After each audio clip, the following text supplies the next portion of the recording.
La tasse de thé se brisa lorsque le corps de Madame Pemberton heurta le sol. Miss Marple, qui venait d'attraper le sucre, inspira profondément. Deux choses la frappèrent aussitôt, l'âcre odeur d'amandes amères qui montait de la vapeur du thé et le télégramme plié qui glissait du gant de Madame Pemberton. Son enveloppe, crème, avec 4 grandes lettres griffonnées au dos, atterrit face visible à côté de sa main inerte.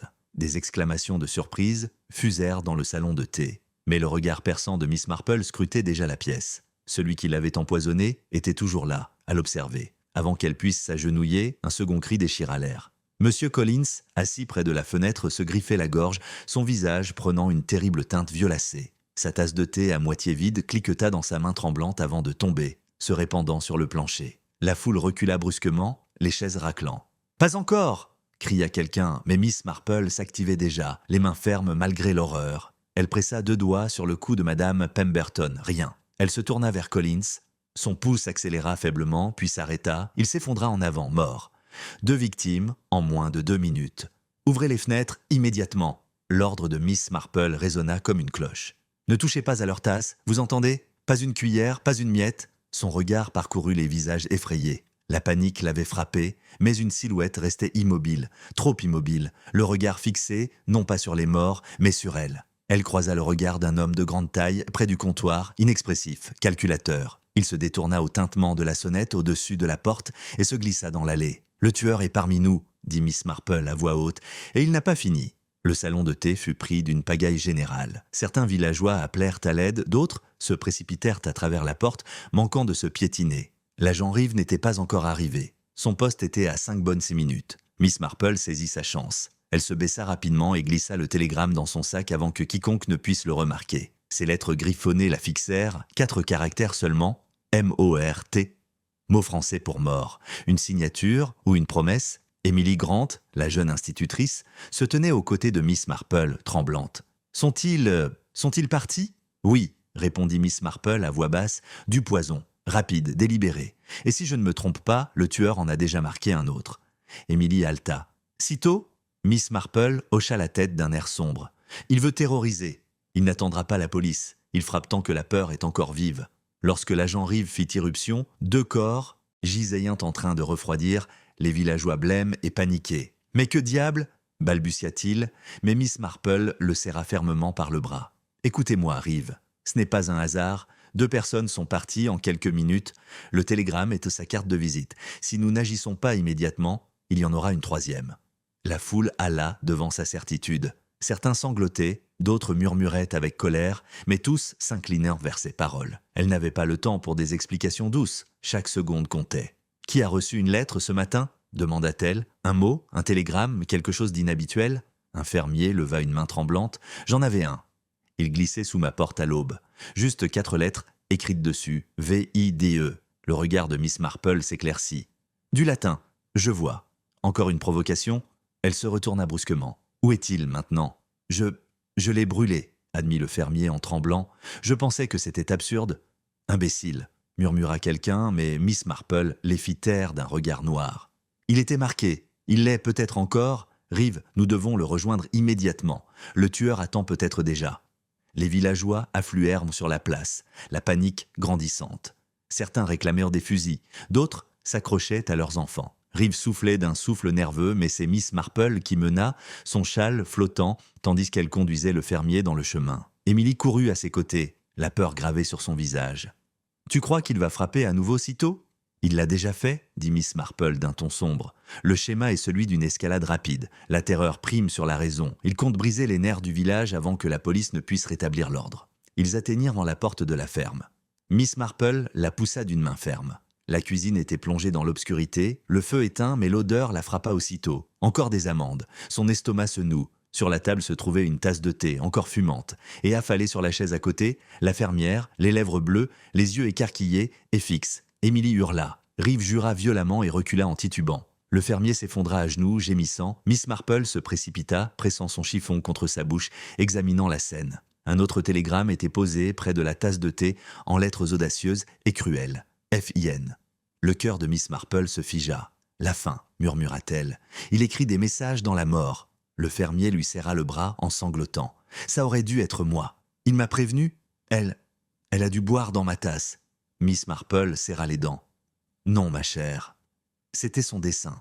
Vous faites souffrir 2 fois, votre femme morte, votre conscience tourmentée. Il se nourrit autant de désespoir que de peur. Elle se tourna vers Rive, le regard féroce du « Vous voyez ?» Ce n'est pas un hasard. C'est une répétition. Des télégrammes de 4 lettres, chaque mort étant ponctué de son message. Il a écrit son jeu à travers notre village, et si nous ne l'arrêtons pas, il n'y aura pas de fin tant qu'il n'aura pas révélé sa vérité. Le gendarme balbutia, pâle comme la craie. « Alors qui est-ce » ? « Qui » Miss Marple l'interrompit. « Je sais, je l'ai vu. Il était au salon de thé. Il nous a tous regardés mourir, Pemberton et Collins.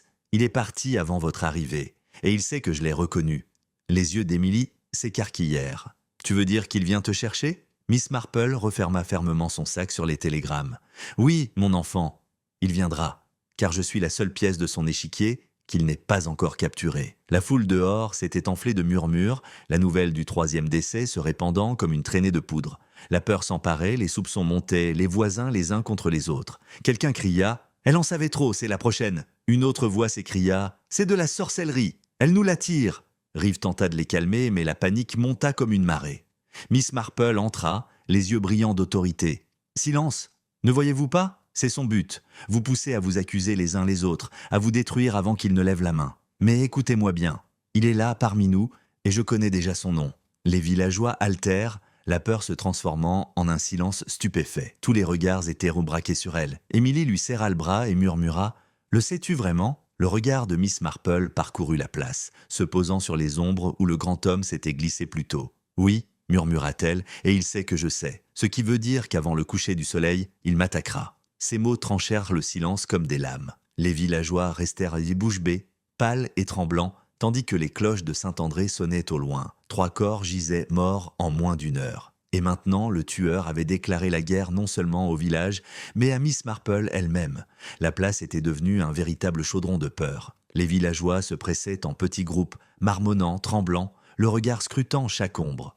Les 3 morts subites, Pemberton, Collins et la fermière, planaient au-dessus d'eux comme un nuage d'orage. L'agent Rive s'efforçait de maintenir l'ordre, ses hommes tenant leurs fusils avec raideur, mais la foule oscillait entre panique et fureur. Miss Marple se tenait au centre, son châle serré sur ses épaules, un calme de porcelaine masquant le feu qui brûlait dans ses yeux. « Écoutez-moi, dit-elle fermement, sa voix tranchant le bruit.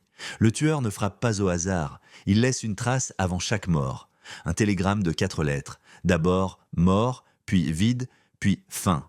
Vous ne voyez pas ? Il écrit son gibier avec du sang. Les villageois haletèrent. Certains se signèrent, d'autres chuchotèrent furieusement. Une femme serra son enfant plus fort. « Alors il a déjà choisi le suivant ?» s'écria-t-elle. « Qui a le prochain journal ?» Un frisson de malaise parcourut la foule. Puis au combat et à contre-cœur, une jeune servante s'avança, la main tremblante. De son tablier, elle tira un papier plié, le papier crème taché de manipulation. Elle le tendit avec une terreur visible. Miss Marple l'ouvrit. 4 lettres en gras la fixaient « Meurtre ». Emily Grant laissa échapper un sanglot étranglé. « Ça veut dire… Cela signifie jour ou meurt, comme dans la mort », conclut Miss Marple d'un ton sombre. Le jeu continue. La foule explosa de nouveau. « Brûlez-la ! Courez ! Elle est fichue !» La servante fondit en larmes, serrant son tablier. Les villageois se ruèrent, certains pour la protéger, d'autres pour la repousser comme si elle était contagieuse. L'agent Rive leva sa matraque, criant inutilement. Miss Marple leva la main plus haut que tous. « Que personne ne la quitte !» ordonna-t-elle. « Si elle est la prochaine cible, nous devons la protéger jusqu'à ce que nous en sachions plus. » Ils la transportèrent dans le presbytère, le plus grand lieu sûr des environs. La servante, pâle et tremblante, serrait un mouchoir contre elle tandis qu'Émilie tentait de la calmer. Miss Marple marchait lentement, le regard perçant, son esprit démêlant les fils. 4 télégrammes, 4 morts, aucune chance, pas de folie. Un message qui se dévoilait étape par étape. Elle s'arrêta brusquement, le regard fixé sur les morceaux de papier dans sa sacoche. Elle les posa sur la table, l'un après l'autre, mort, vide, faim, meurt, des mots de 4 lettres. Tous écrits de la même écriture audacieuse, avec la même cruauté sur la dernière lettre. Elle les tapota des doigts. Il ne se contente pas de tuer, il raconte, il raille. Ce n'est pas un meurtre pour le seul profit, c'est du théâtre. Émilie frissonna. Mais quelle est-ce la pièce ? Quelle est-ce la fin ? La fin, dit doucement Miss Marple. C'est moi. L'agent Rive, qui faisait les 100 pas à proximité, se tourna vers elle. Comment savez-vous tout cela, Miss Marple ? Peut-être les effrayez-vous avec vos bêtises. Peut-être que ce ne sont que des coïncidences. Ses yeux se plissèrent. Les coïncidences ne tuent pas 3 personnes en un après-midi, agent. Si vous doutez de moi, alors cherchez vous-même l'odeur d'amande. Elle imprègne chaque tasse et chaque souffle des morts. Sa voix s'éleva avec urgence. Vous devez affronter la vérité. Vos fusils ne peuvent arrêter le poison. Vos hommes ne peuvent se protéger des notes glissées sous les portes. Le tueur se déplace discrètement, car il se cache à la vue de tous. Les villageois marmonnèrent à nouveau, la suspicion se tournant vers Rive lui-même. « Elle a raison !» cria quelqu'un. « Il est inutile. À quoi servent les fusils contre le sucre ?» Rive rougit, mais resta muet. Miss Marple insiste. « Si vous voulez survivre, vous devez partager l'information maintenant. » Qui d'autre a reçu des lettres inhabituelles? Qui d'autre cache des messages par peur? Au début, il y eut un silence. Puis lentement, des mains se levèrent. Un à un, des bouts de papier sortirent des tabliers, des poches et des tiroirs. 5 au total. Miss Marple les rassembla et les posa à côté des autres. Ejiman, Emen. Nul, Am. Chute. Est. Chacun écrit de la même main, avec la même encre grasse. Les villageois sursautèrent. Tellement, il a marqué la moitié du village. La panique les envahit, mais la voix de Miss Marple les maintient. Toutes ne sont pas de véritables marques. Certaines sont des pièges. Il veut semer la peur, vous monter les uns contre les autres. Mais au moins une d'entre elles est réelle, et cela signifie qu'une autre mourra ce soir. Les heures s'écoulaient dans l'angoisse. La servante était pâle et silencieuse, tous les regards braqués sur elle. Émilie serrait fermement la main de Miss Marple, murmurant des prières. Rive et ses hommes rôdaient dans le hall comme des chiens agités. Les villageois se rassemblaient, murmurant des idées d'évasion, de barricades, d'abandon total de la ville. Miss Marple était assise à tricoter, ses aiguilles cliquetant sans cesse, mais ses yeux ne quittaient pas la table des télégrammes. Puis vint le coup, 3 coups secs frappèrent à la porte, la pièce se figea. Rive fit signe à ses hommes d'avancer, fusil s'élevé, il ouvrit prudemment, un garçon se tenait là, tremblant, serrant contre lui un mot plié. « Messager » balbutia-t-il. « J'ai trouvé ceci cloué à la porte du moulin. » Rive le saisit et le tendit à Miss Marple. Elle le déplia soigneusement, 4 lettres, encore une fois, en gras et en gras. Mars. Des halètements retentirent. Émilie murmura « Le dieu de la guerre ?» « Non, murmure Miss Marple. Mars, c'est aussi Mars. Une date. Il compte frapper ce soir, avant la fin du mois. Il n'avait guère de temps pour agir. Miss Marple ordonna la répartition des groupes de 2.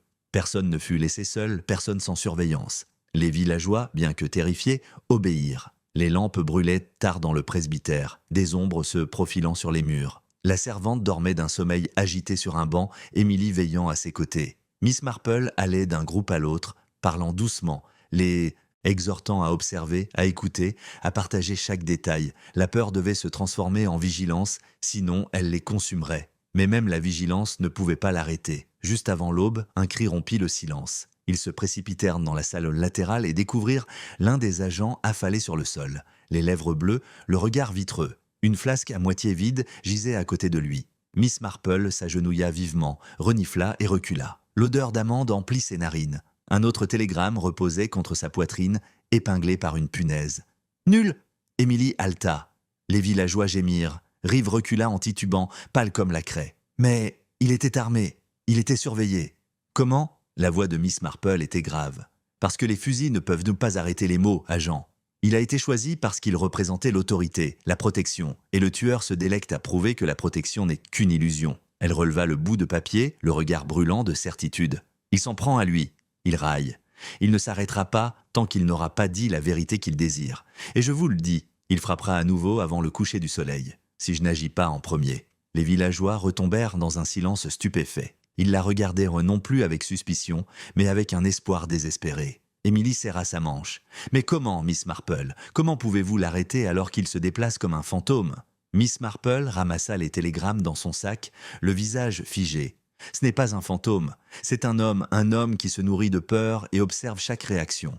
Il était au salon de thé. Il m'a vu le voir, et maintenant, il sait que je suis son véritable adversaire. » Elle se leva, sa voix résonnant à travers la salle. « Ce soir, vous serez tous réunis, ici, sans exception. Et lorsque le prochain message arrivera, je l'utiliserai pour le révéler. Son modèle n'est pas parfait. Son orgueil a laissé des fissures. Et à travers elles, je le tirerai vers la lumière. » Les villageois le fixèrent du regard, certains hochant la tête, d'autres pleurant doucement. Rive ne dit rien, mais ses yeux brillèrent d'une première lueur de conviction. Émilie murmura « Et s'il te frappe à la place ?» Le regard de Miss Marple se durcit. « Alors, soit.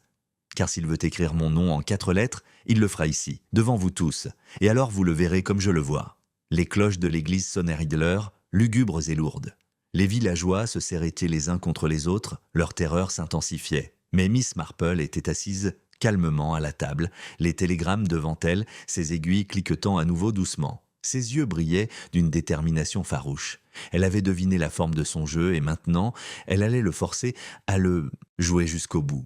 L'aube, après l'empoisonnement du gendarme, se leva, pâle et terne, comme si le village lui-même reculait devant la lumière. Les cloches de l'église avaient à peine fini de sonner qu'on frappa à la porte de Miss Marple.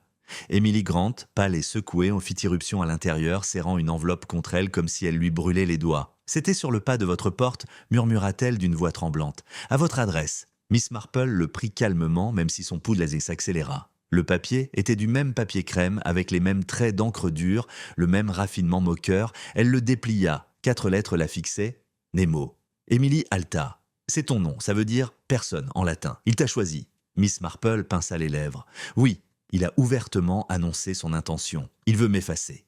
Emily serra son bras, effrayée. « Alors tu ne peux pas rester ici. On doit te cacher. » Miss Marple secoua la tête. « Non, ma chère. Se cacher, c'est s'avouer vaincu. S'il m'a choisi, alors je dois l'affronter. Il a déjà révélé plus qu'il ne le pensait. Nemo. Il se croit malin en me qualifiant de personne. Mais c'est dans ce mot que réside son arrogance. Il parle d'effacement. Et pourtant, en me nommant, il prouve que ma présence le terrifie. » L'agent Rive arriva quelques minutes plus tard, entouré de 2 hommes épuisés. Son visage était gris d'épuisement. « Mademoiselle Marple, nous posterons des gardes à votre chalet. Il ne vous approchera pas. » Elle le regarda avec pitié. « Il a déjà frappé sous votre garde, agent. Les gardes ne sont pas un bouclier contre un poison glissé dans du sucre, ni contre un couteau dans l'ombre. Non, s'il vient me chercher, je dois le voir de mes propres yeux. Alors seulement, tout cela prendra fin. » Rive se hérissa, mais sa voix trembla. « Vous parlez comme si vous l'accueilliez. » Miss Marple répondit calmement, « Pas le bienvenu, je m'y attends. Et l'attente me donne l'avantage. » La journée s'écoula sous un voile noir. Les villageois chuchotaient aux fenêtres, serrant leurs propres télégrammes comme des amulettes maudites. Certains évitaient son regard, craignant la proximité d'une femme marquée. D'autres s'accrochaient à sa présence, seule chance de salut. Emily ne la quittait jamais, son courage juvénile se transformant en résolution. Miss Marple s'occupait à trier les télégrammes collectés, les alignant selon des motifs, testant des séquences, mort, vide, fin, meurt, vide, amen, chute, âme, nul, Mars, et maintenant, Nemo, elle les tapota, plissant les yeux. Ils forment un lexique du désespoir, murmura-t-elle. La mort, le néant, la fin, mais aussi des directions, des indices de croyance. Ce n'est pas un hasard, ils composent un sermon par fragments, et les sermons révèlent leur prédicateur. Emily se pencha et murmura « Tu veux dire que tu le sais déjà ?» La voix de Miss Marple baissa. « Oui, mon enfant, mes soupçons s'aiguisent à chaque mot, mais c'est la preuve qu'il faut lui faire montrer. » Ce soir-là, la salle du presbytère se remplit à nouveau. Les villageois se rassemblèrent en silence, chacun serrant son télégramme, le visage tiré et effrayé. Miss Marple entra, accompagnée d'Emily, son châle serré contre elle, sa sacoche chargée de notes. Elle les déposa sur la table comme des reliques sacrées, leurs mots de 4 lettres brillant sous la lumière de la lampe. « Ce soir, il compte m'attaquer, » leur dit-elle clairement. « Vous pouvez trouver cela imprudent, mais je vous assure que c'est nécessaire. Il me croit impuissante. Cette arrogance le conduira à l'erreur. » La foule murmura mal à l'aise. Une femme s'écria « Mais si vous tombez, nous tomberons tous !» Miss Marple soutint son regard avec fermeté. « Si je tombe, alors vous le reconnaîtrez enfin, car il ne peut s'empêcher de se révéler quand il croit triompher. » Les lampes vacillaient, tandis que la nuit tombait. Les villageois se rassemblaient, trop effrayés pour dormir. L'agent Rive rôdait, frappant nerveusement sa matraque. Emily serrait le bras de Miss Marple, le regard scrutant chaque ombre. L'horloge sonna minuit, son carillon résonnant comme un glas. Puis, un bruit, un léger grattement à la fenêtre. Tous les regards se tournèrent vers lui. Une enveloppe, pliée, glissa par la fente et atterrit par terre. Rive se précipita pour la récupérer. Il la tendit à Miss Marple, la main tremblante. Elle l'ouvrit calmement. 4 lettres lui répondirent « Destin ». Des halètements emplirent la salle. Emily étouffa un cri. Rive jura dans sa barbe. Miss Marple déposa le feuillet à côté des autres. Alors, il a prononcé le mot qui couronne son intention. « Destin ». Il veut nous convaincre que c'est le destin, pas un dessein. Mais nous savons que ce n'est pas le cas. À ce moment-là, les lampes, il en est aussi, sifflèrent et s'éteignirent.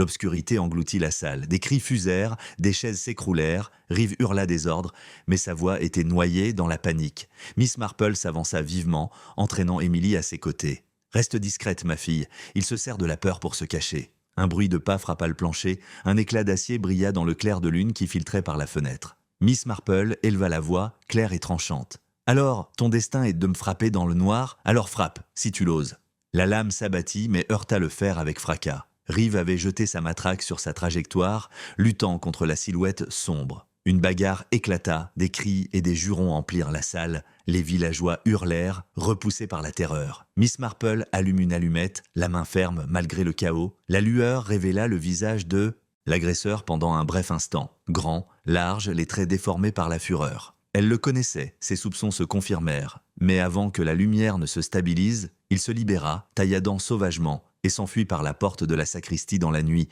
La salle s'est mise à hurler. « Qui était ça ? Avez-vous vu ?» Halta Rive, son casque de travers. « J'ai failli la voir. » Miss Marple se lève, le visage calme mais les yeux flamboyants. « Oui, j'ai vu. Il s'est révélé à moi. Et c'est tout ce qu'il nous faut. » Emily serra sa manche, les yeux écarquillés. « Alors qui ? Dis-leur. »« Pas encore, » dit doucement Miss Marple. « Le nommer sans preuve ne ferait qu'aggraver le chaos. Non, ma chère. Demain soir, quand il reviendra, je vous le montrerai à tous. La partie se terminera au grand jour, pas dans l'obscurité. » Les villageois rentrèrent chez eux sous bonne garde, secoués mais vivants. Rive resta avec 2 hommes devant sa chaumière, même si Miss Marple savait que leur présence était vaine. À l'intérieur, elle était assise à sa table, les télégrammes se répandaient à nouveau, les aiguilles à tricoter cliquetant doucement au rythme de ses pensées. Emily était assise près d'elle, serrant une lampe, le visage pâle, mais résolu. Miss Marple étudia les bouts de papier, les lèvres pincées. Nemo, destin, néant, âme. Il se croit l'auteur du destin, juge de la mortalité. Pourtant, ce qu'il ne peut cacher, c'est sa vanité. Il écrit trop, il ne peut s'empêcher de se déclarer, et la vanité est toujours la fissure dans le masque. Emily murmura « Alors demain, tu vas le piéger ?» Les yeux de Miss Marple brillaient d'une froide assurance. « Oui. Demain, devant tous les villageois, il écrira son dernier mot, et alors, son masque volera en éclats. Il m'a choisi comme victime. Mais c'est lui qui tombera. » Dehors, le village était silencieux sous le couvre-feu, lampes éteintes, fenêtres closes. Mais à l'intérieur de sa chaumière, les yeux de Miss Marple restaient fixés sur les télégrammes. Elle murmura dans le silence, d'une voix tranchante comme l'acier. « Vous pensez m'effacer, mais vous oubliez. La reine n'est jamais éliminée avant la fin de la partie.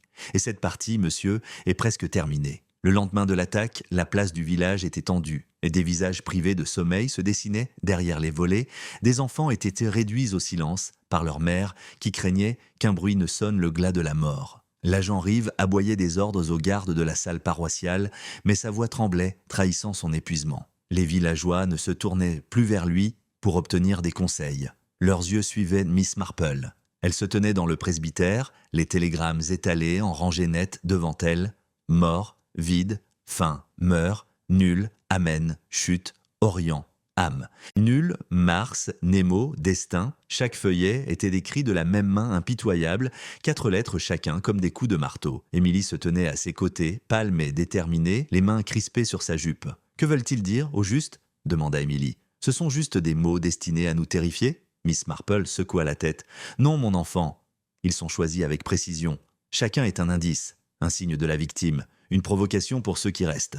Il veut que nous découvrions le plan, mais seulement quand il sera trop tard pour l'arrêter. » Elle tapota une case. « EST.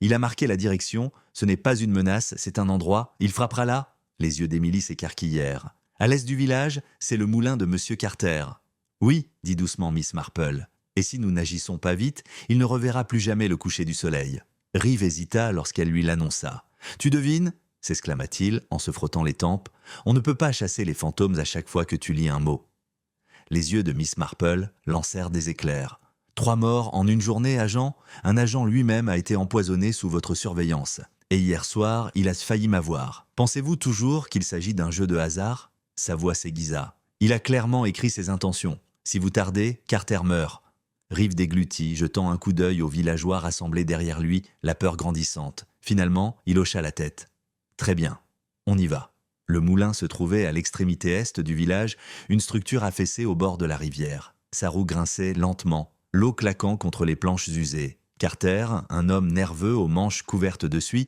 leva les yeux perplexes à leur arrivée. « Qu'est-ce que c'est que ce bruit ?» Je n'ai pas de temps à perdre avec les gendarmes. Miss Marple l'interrompit. Avez-vous reçu une lettre? Un télégramme? Carter fronça les sourcils. Eh bien, oui. J'en ai trouvé un sur le perron ce matin, je pensais que c'était absurde. Il fouilla dans sa poche et en sortit un bout plié. Miss Marple le saisit et le déplia rapidement. 4 lettres la fixaient. R-E-P-O-T.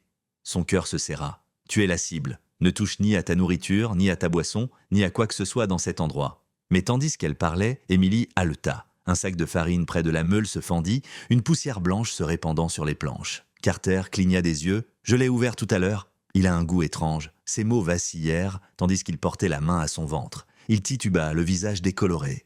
Miss Marple se précipita à ses côtés et le força à s'asseoir. Du vinaigre, aboya-t-elle. Émilie se précipita vers l'étagère et saisit une bouteille. Miss Marple la pressa contre les lèvres de Carter.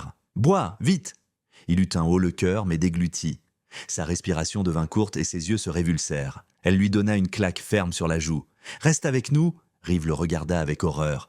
Il a empoisonné le repas lui-même. Dieu nous vienne en aide. La moitié du village pourrait manger ce sac. Alors, brûlez-le, rétorqua Miss Marple. Tout de suite, les gendarmes traînèrent le sac dehors et l'arrosèrent de kérosène. Les flammes rugirent, une poussière blanche s'élevant en volute. Les villageois se rassemblèrent, gémissant à cette vue. Notre pain, il veut nous affamer maintenant. La panique monta, mais Miss Marple éleva la voix pour couvrir les cris. Mieux vaut la faim que la mort. Vous ne voyez pas? Il n'a besoin ni d'armes ni de couteaux. Il empoisonne ce à quoi vous faites le plus confiance, votre pain quotidien. C'est pourquoi il faut l'arrêter immédiatement. Carter gémit en se tenant le ventre, mais Miss Marple lui tenait la main. Tu survivras, même si c'est de justesse. Il a mal calculé la dose. L'orgueil l'a rendu imprudent. Émilie murmura. Alors il sait que nous nous battons contre lui. Les yeux de Miss Marple brillèrent. Oui, et c'est là son point faible, car l'orgueil l'emporte toujours sur la patience. De retour au presbytère, elle déposa le nouveau feuillet à côté des autres. Repas. 13 au total maintenant. Elle les tapota l'un après l'autre, ses lèvres remuant silencieusement. Mort, vide, faim, meurt, vide, amen, chute, est, âme, nul, Mars, Nemo, destin, repas. Les mots ne formaient pas une ligne droite, mais des allusions à un sermon, et à des passages sacrés, des fragments de désespoir. Un schéma se dessine dans son esprit. Il dissimule ses meurtres sous les Écritures et le latin, murmura-t-elle. Mais ce qu'il ne peut cacher, c'est sa main. La même main qui écrit les avis paroissiaux, les reçus et les sermons. Toujours le même parti pris, le même ornement. C'est de la vanité, rien de plus. Émilie se pencha vers moi, baissant la voix. « Alors tu es sûre maintenant ?»« Oui, » dit doucement Miss Marple. « Mais la preuve ne suffit pas à rendre justice. Il doit se condamner devant tout le monde, et il le fera. » Cette nuit-là, la peur rongeait le village. Le boulanger brisa ses bacs à farine, terrifié à l'idée qu'ils aient été manipulés. Des mères pleuraient en brûlant du pain, refusant de risquer de nourrir leurs enfants. Certaines suppliaient Miss Marple de partir, craignant que sa présence ne leur cause la mort. D'autres s'accrochaient à elle, cherchant désespérément sa protection. La suspicion les tenaillait. Les voisins accusèrent leurs voisins. Des cris résonnaient sur la place, des coups de poing frôlèrent les siens. Rive s'efforçait de les contenir, mais la voix calme de Miss Marple calmait le pire. « Écoutez-moi » cria-t-elle depuis les marches de l'église, « ne vous déchirez pas. C'est son but. Vous montez contre vous-même. Il se nourrit de peur et de haine. Si vous le lui refusez, vous l'affaiblirez. » Les villageois se turent, tremblants mais attentifs. Pour la première fois, certains hochèrent en la tête, leurs yeux s'adoucissant d'une confiance fragile. Miss Marple sentit leur poids sur ses épaules, mais ne faiblit pas. Vers minuit, alors qu'elle s'apprêtait à se coucher, un autre coup retentit à la porte de son cottage. Émilie se figea, serrant son bras. Rive lança de l'extérieur. « Un autre mot ?» Elle ouvrit la porte avec précaution. Il lui tendit le billet, la main tremblante. Miss Marple le déplia à la lumière d'une lampe. 4 lettres encore. Cette fois, Mary. Émilie haleta. « C'est ton nom ?» Miss Marple le fixa, le visage grave. « Oui. » Il a laissé tomber toute prétention. Son prochain geste n'est plus une menace, mais une déclaration. Il a l'intention de me tuer, ici, devant vous tous. Les villageois dehors hurlèrent, la panique reprenant. Rive cria au calme, mais sa voix se brisa. Émilie s'accrocha à Miss Marple et murmura « Alors, ça se termine demain ?» Les yeux de Miss Marple brûlaient d'un feu glacial. « Oui, mon enfant, demain, le jeu se termine. Car s'il écrit mon nom, il a déjà écrit le sien. » Elle glissa le feuillet dans sa sacoche à côté des autres et se tourna vers la foule effrayée. « Rassemblez-vous dans la salle paroissiale à l'aube, apportez chaque mot, chaque télégramme. Le tueur frappera alors et je vous montrerai son visage. Il croit écrire le destin. Mais c'est moi qui finirai la phrase. La foule se dispersa en silence, certains pleurant, d'autres murmurant des prières. Miss Marple retourna à sa table, les feuilles de papier disposées comme une litanie sinistre. Elle les étudia tard dans la nuit, son tricotant sans rien faire. Lorsque la lampe s'éteignit, elle murmura dans le silence « L'échec et mat arrive vite quand l'orgueil joue trop vite, et l'orgueil l'a rendu imprudent. » Dehors, le village était immobile, mais chaque fenêtre close tremblait d'effroi. Demain, Miss Marple sait que le tueur viendra la chercher ouvertement. Et lorsqu'il le ferait, la reine frapperait. Les cloches de Saint-André sonnèrent tard l'aube tandis que les villageois se rassemblaient dans la salle paroissiale. Le sommeil n'avait pas encore touché la plupart d'entre eux, visage pâle, yeux creux, mouvements saccadés par la nervosité. Chacun serrait des bouts de papier crème, ces maudits télégrammes de 4 lettres qui avaient déchiré le village. L'agent Rive et ses hommes se tenaient près des portes, leurs fusils, prêts, mais inefficaces contre un poison invisible. À l'avant, Miss Marple posa sa sacoche sur la table, sa présence calme étant le seul ancrage stable dans la tempête. « Montre-moi ce que tu as reçu », ordonna-t-elle. Une à une, des mains tremblantes je présentèrent les nouveaux billets collectés pendant la nuit. Elle les rangea en ligne. Douleur, agneau, poussière. Chacun écrit de la même main cruelle, à l'encre grasse, les lettres inclinées. La foule frissonna comme si les mots eux-mêmes étaient à des couteaux. Émilie murmura « 3 de plus, tout ça en une nuit ?» Le visage de Miss Marple se crispa. « Oui, il va plus vite, plus hardiment. Il veut nous briser par son volume. Mais chaque coup n'est pas aléatoire. Chaque coup est choisi. Il désigne de sa prochaine victime. » Les villageois murmurèrent, la suspicion s'éveillant. Un boucher jura. « Douleur! Il parle de moi. J'abats des agneaux chaque semaine. » Une veuve serrait son châle. « Poussière! Mon mari s'appelait Dawson, on l'appelait Dusty. » La panique se répandit comme une flamme. Rive cria « Silence! Vous allez vous rendre fou !» Mais personne ne l'écouta. Miss Marple leva brusquement la main. Le bruit s'était tu. La panique est son arme. Ne la lui donnez pas, raisonnons. Lequel de ces mots est le plus immédiat ? Agneau. Elle tapota le bout de papier. Le révérend avait prévu de bénir le troupeau cette semaine. Les agneaux devaient être amenés au marché demain. Il frappe des symboles d'innocence, de sacrifice. C'est là qu'il va passer. La salle s'est à nouveau réchauffée de voix. Les fermiers juraient, exigeant de vérifier leurs enclos. Les mères pleuraient, terrifiées à l'idée que cela concerne leurs enfants. Rive rassembla une escouade prête à marcher vers les champs. Miss Marple l'arrêta d'un regard. Pas les animaux, une personne marquée comme un agneau, quelqu'un de doux, quelqu'un perçu comme innocent, pur, qui dans ce village est le plus souvent appelé un agneau. Un silence s'abattit. Tous les regards se tournèrent lentement vers Martha Clay, la servante du vicaire, une femme timide d'une 30aine d'années. Elle recula, les yeux écarquillés. « Non, non, pas moi », murmura-t-elle. « Je n'ai rien fait. » « C'est précisément pour ça qu'il t'a choisi, dit doucement Miss Marple.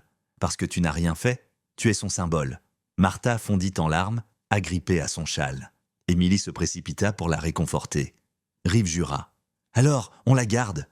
On la surveille ici, dans le hall. » Miss Marple secoua la tête d'un air sombre. « On peut essayer, mais il a déjà glissé du poison sous surveillance. Il faut être plus vigilant. » La matinée s'éternisa, pleine d'effroi. Martha était assise dans un coin, tremblante, entourée de gendarmes. Les villageois murmuraient, la regardant avec pitié et crainte.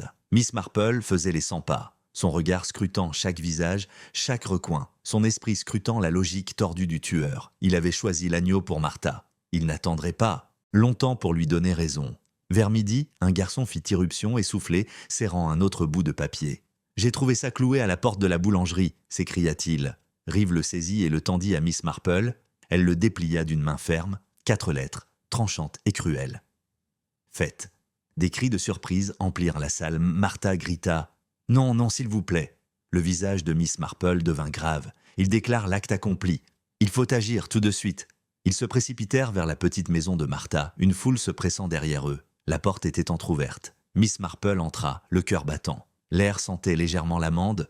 Sur la table se trouvait une marmite de ragoût, d'où montait encore de la vapeur. Et à côté, le bol à moitié vide de Martha. Le regard de Miss Marple se porta brusquement vers le coin. Martha était affalée, les lèvres bleues, les yeux écarquillés et vitreux. Elle s'était effondrée quelques instants après avoir mangé. Émilie hurla, se couvrant la bouche. Les villageois gémirent, certains se détournèrent, d'autres s'étreignirent. Rive jura, donnant un coup de pied dans la chaise de rage. On la surveillait. Comment a-t-il pu... Miss Marple se pencha pour examiner le bol. Ses narines se dilatèrent. La louche. Il referma la louche. Chaque portion était porteuse de mort, mais seulement lorsqu'elle était soulevée. Il préparait soigneusement son repas, certain qu'elle serait la première à manger. Encore son arrogance. Rive recula en titubant. « Alors, c'est un échec ?» Un autre mort, un autre cercueil.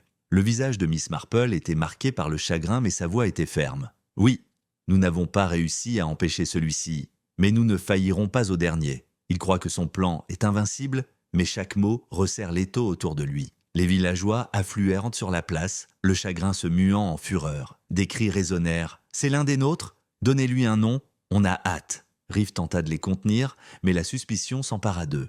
Les voisins, poings levés, lancèrent des jurons. Le boucher s'en prit à l'épicier. Une femme hurla que son voisin était maudit.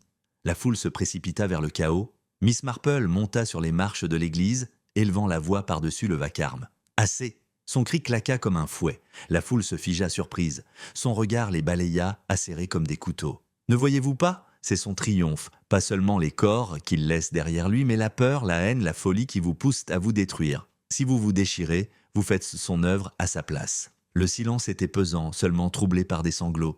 Miss Marple insiste, il tue non seulement la chair, mais aussi la confiance. C'est là son véritable poison. Mais écoutez-moi bien, je l'ai vu hier soir. Il m'a frappé dans le noir, la lame à la main, et je l'ai reconnu, je connais son visage. Des hoquets de surprise se firent entendre. « Alors nommez-le !» cria quelqu'un. D'autres s'avancèrent, désespérés. Miss Marple secoua la tête. « Pas encore, pas avant que des preuves ne le lient.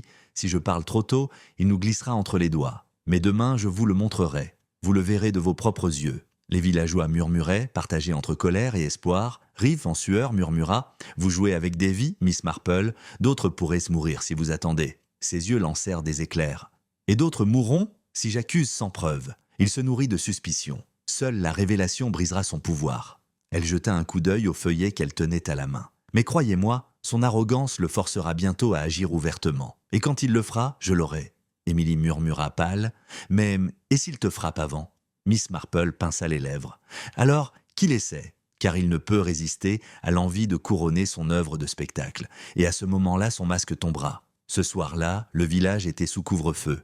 Des gardes patrouillaient avec des lanternes, mais leurs yeux étaient creusés par la peur. Dans sa chaumière, Miss Marple déposa les nouvelles fiches à côté des autres. Douleur, agneau, poussière, fait. 16 mots maintenant, un cœur d'effroi. Elle les étudia jusque tard dans la nuit, son tricot oublié sur ses genoux.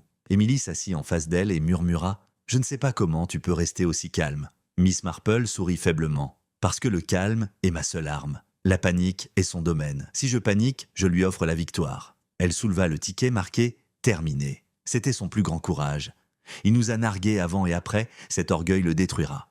Émilie frissonna. « Tu veux dire que la fin est proche ?» Le regard de Miss Marple était fixe, dur comme l'acier. « Oui, mon enfant. » Il a déclaré que sa partie était presque terminée. Mais il oublie, la reine n'est jamais capturée avant la toute fin, et cette partie ne se terminera pas comme il l'espérait. Dehors, la cloche de l'église sonna à nouveau, lourde et lugubre. Une autre tombe attendait d'être comblée. Mais les yeux de Miss Marple brillaient à la lumière de la lampe, fixés sur les bouts de papier. Elle murmura dans le silence « Demain, le filet se referme. Demain, il sera mis échec et mat. » Le lendemain matin, le village de St. Mary's Mead n'était plus lui-même. Les ruelles étroites, autrefois bourdonnantes de ragots et de bruits de sabots, résonnaient désormais sous les lourdes bottes des agents de police. Fenêtres fermées, portes barricadées, et la fumée des cheminées hâtivement éteintes planait au-dessus des chaumières. Ce qui n'était au départ que des murmures de peur s'était transformé en loi martiale. L'agent Rive, les yeux cernés d'insomnie, aboyait des ordres sur la place tandis que ses hommes affichèrent des affiches. Couvre-feu, perquisition, interdit à l'extérieur, sans escorte. Les villageois se rassemblèrent en groupe, murmurant et pleurant. Les mères serrées de leurs enfants dans leurs bras, les fermiers serrés de leurs fourches, et chacun observait les autres avec suspicion. Les étals du marché étaient vides, les fours à pain froid. Même la cloche de l'église s'était tue, comme si le son lui-même était devenu trop dangereux. Miss Marple évoluait calmement parmi eux, son châle serré sur les épaules, Émilie à ses côtés. Là où d'autres tremblaient, elle semblait calme, même si rien ne manquait à son regard. Elle savait que la panique était le meilleur allié du tueur, et le village la lui offrait sur un plateau. Rive passa en trombe, criant à ses hommes « Vérifiez chaque sac, chaque pain, chaque bouteille. C'est un repas empoisonné, il en empoisonnera davantage si on le laisse faire. » Sa voix exprimait plus le désespoir que l'autorité. Il se tourna soudain vers Miss Marple. « Vous vouliez de l'ordre ? Le voilà. La loi martiale, peut-être allons-nous sauver une vie. » Ses yeux se plissèrent. « Ou nous nous plongerions mutuellement dans le chaos. La peur engendre la folie, agent. On voit déjà des voisins s'accuser, des amis se transformer en ennemis. Comme pour confirmer ses dires, un cri éclata non loin de là. Le boucher avait attrapé l'épicier par le col. « C'est vous, n'est-ce pas ? Vous aviez un mot marqué douleur. C'est vous qui nous tuez !» cracha l'épicier en se débattant. « Menteur !» Le vôtre disait viande, pas le mien. Leurs poings se balancèrent avant que les agents ne les séparent. La foule bourdonnait, effrayée et furieuse, la suspicion fusant comme un silex. Miss Marple éleva la voix pour couvrir le vacarme. « Assez, il veut que vous vous battiez. Chaque coup que vous portez est sa victoire. » Mais ces paroles n'eurent qu'une portée limitée, la peur était plus forte. À midi, la place était devenue une forteresse. Des barriques avaient été renversées pour former des barricades et les villageois se rassemblaient dans la salle paroissiale sous la surveillance des gardes. Miss Marple était assise à une longue table, les bouts de papier à nouveau disposés devant elle. Émilie versait le thé d'une main tremblante, mais ni l'un ni l'autre ne buvait. Rive marchait comme un chien en cage marmonnant dans sa barbe. Les yeux des villageois ne quittaient pas les bouts de papier, comme si le papier lui-même contenait la mort. Un cri soudain rompit le silence tendu. L'un des hommes de Rive entra, pâle et en sueur, serrant un autre télégramme. « Je l'ai trouvé cloué à la porte de l'école, monsieur. » Il le tendit à Miss Marple. Elle le déplia d'une main ferme. 4 lettres en gras lui répondaient « Cloche ». Des halètements résonnèrent. Des mères serraient leurs enfants dans leurs bras. Quelqu'un murmura « La cloche de l'église ?» Un autre s'écria « C'est un enterrement, un autre décès aujourd'hui. » La panique s'empara de lui. Rive jura « Nous avons fait taire la cloche, elle n'a pas sonné depuis hier. » Mais sa voix tremblait. Miss Marple tapota le papier. Il veut dire plus que du bruit, la cloche est un signal. Soit il frappera le sacristain qui s'occupe des cordes, soit il entend sonner le glas de sa prochaine victime. La voix d'Émilie tremblait. Alors il faut prévenir le sacristain. Oui, répondit Miss Marple, immédiatement. Ils se précipitèrent vers le clocher, suivis par les villageois, curieux et craintifs. De lourdes portes de bois grinçaient sous la poussée de Rive. À l'intérieur, l'air sentait la poussière et la corde. La longue corde de la cloche pendait immobile au centre. Et en dessous, étalé sur le sol de pierre, gisait le sacristain.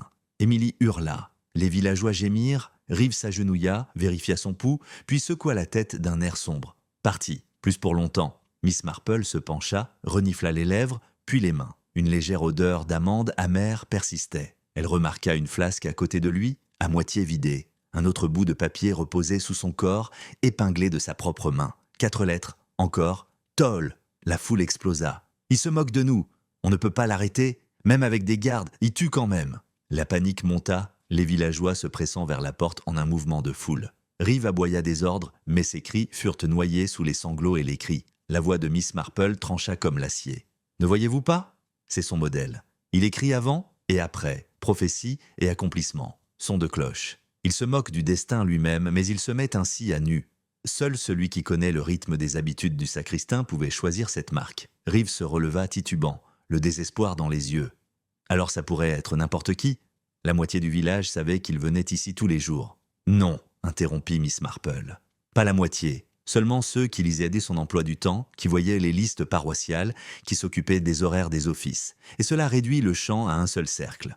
Son regard se durcit. Le presbytère, celui qui rédigeait les avis, celui qui se prenait pour un berger, mais qui était un loup depuis le début. Des halètements se firent entendre.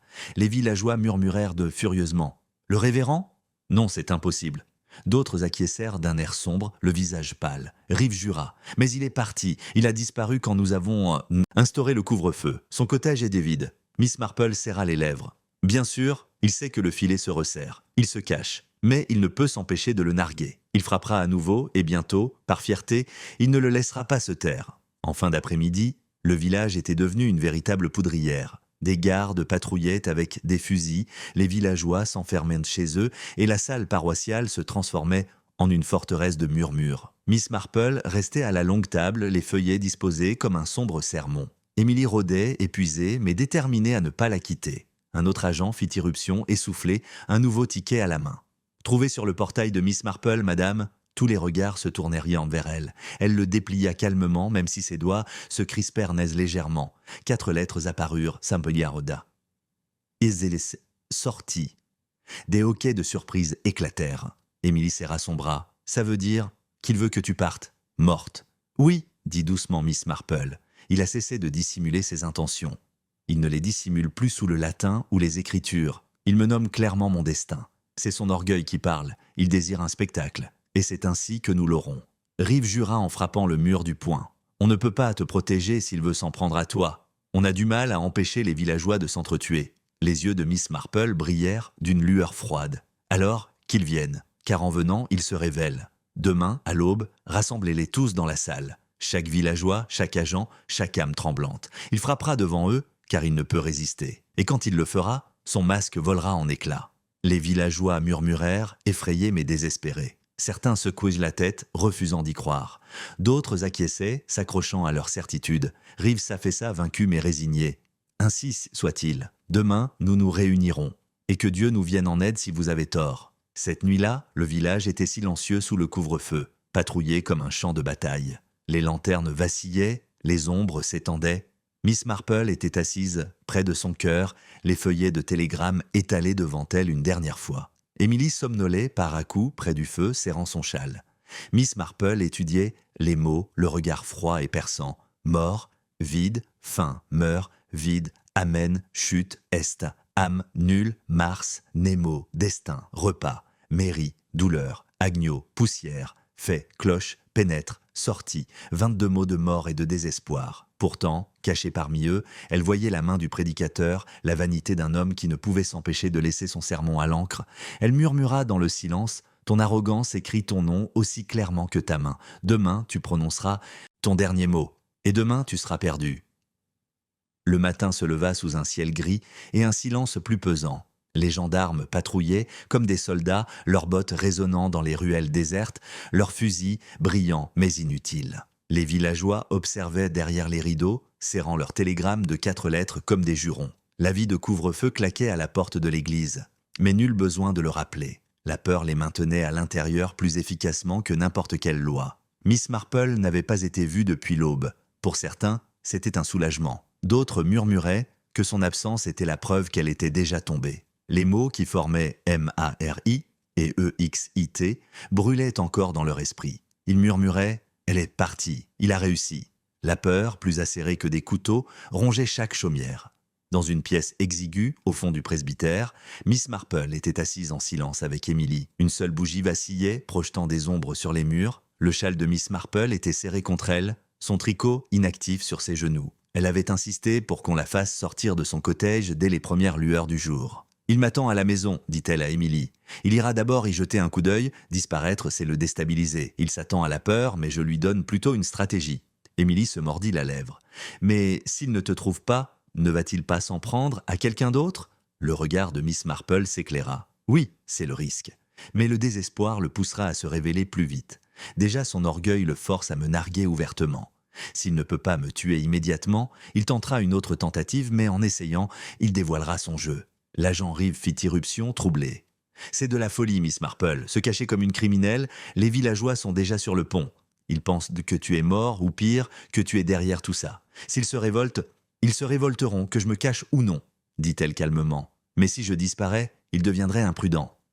Il adore le spectacle. Privé de moi, il commettra une erreur. » Rive leva les mains. Et pendant ce temps, un autre innocent paie le prix. Miss Marple le regarda dans les yeux d'une voix basse mais féroce. Un autre en paiera le prix, quoi qu'il en soit, agent. La question est de savoir si leur mort le révèle ou le cache encore plus profondément. Je choisis de le faire sortir. Rive jura dans sa barbe, mais il n'insista pas davantage. Il se tourna vers Émilie. « Reste près d'elle, s'il arrive quelque chose… » Miss Marple l'interrompit. « S'il arrive quelque chose, agent, vous le saurez bien assez tôt. Allez-y, protégez les villageois. Je protégerai la vérité. » Les heures s'écoulèrent.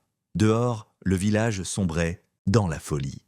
Des cris résonnèrent dans les ruelles, tandis que les voisins accusaient leurs voisins. Un fermier cloua des planches sur sa porte, criant que le télégramme de sa femme marqué « âme » signifiait qu'elle avait maudit la maison. La veuve Dawson hurla sur son voisin, l'accusant d'avoir glissé de la poussière sous sa porte. Les hommes de Rive les séparèrent, mais l'hystérie se répandit plus vite qu'ils ne purent la contenir. À midi, un cri s'éleva de la place. Les villageois sortirent de leur chaumière, malgré le couvre-feu, pointant du doigt le clocher de l'église.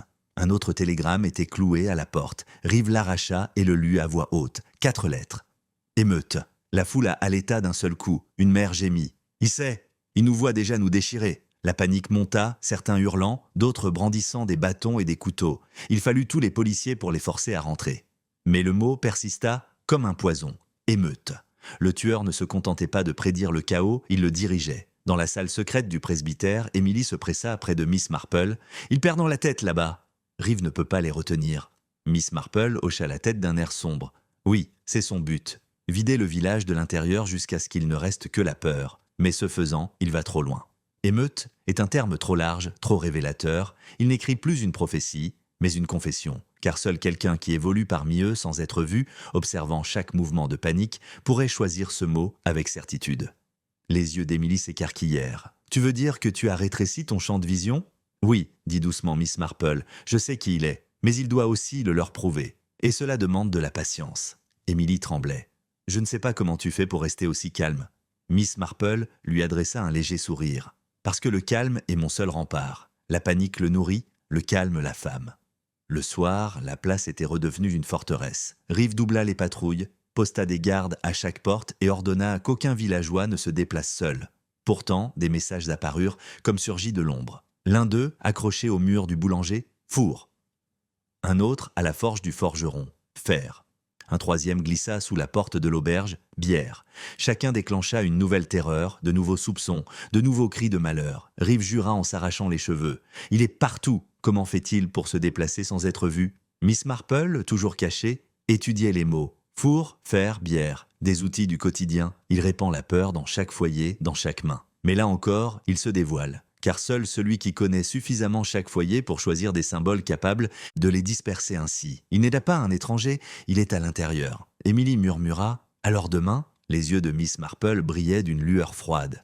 Demain, il va trop loin. Il écrira son dernier mot, persuadé qu'il me lit, et en l'écrivant, il ne s'engagera que lui-même. La nuit tombait lourdement, et le village était étouffé par le couvre-feu. Le presbytère était silencieux, à l'exception du tic-tac d'une horloge et de la respiration d'Emily près de la bougie. Miss Marple était assise, les feuillets devant elle, les doigts immobiles, tandis qu'elle les tapait dans l'ordre. Mort, vide, fin, meurt, vide, amen, chute, est, âme, nul, Mars, Nemo, destin, repas, mairie, douleur, agneau, poussière, fête, cloche, péage, sortie, émeute, four, faire bière, 25 fragments de désespoir, de raillerie et de sermons mêlés. Pourtant, dans leur vanité résidait la vérité. Emily s'agita et murmura « Tu penses qu'il va essayer ce soir ?»